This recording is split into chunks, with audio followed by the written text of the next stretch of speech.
Kim la'natim mototsiklni yo'limga qo'yib tashladi? Sen yana kim bo'lding? Xudoga shukr. Sandvichlar. Qornim och qoldi. La'nat u barcha mototsikllarimizni yiqitib tashlabdi.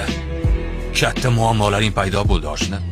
Nahotki, birinchidan menga yana 3 ta sandvich kerak. Gapimni tugatmadim. Umuman olganda, bu yerda nohaqsan oshna. Kechirasan, sen kimsan? Salom. Senga xabar olib keldim. Dadajoningdan. Xabar?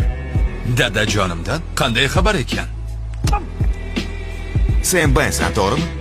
Jerryning o'g'li. Bu yerda narsalarim turadi. Va tepadagi asosiy yotoqxona meniki. Nimalar deyapsan o'zi? Kimsan? Dadajoning vazifangni bajara olmayotganingni ayt.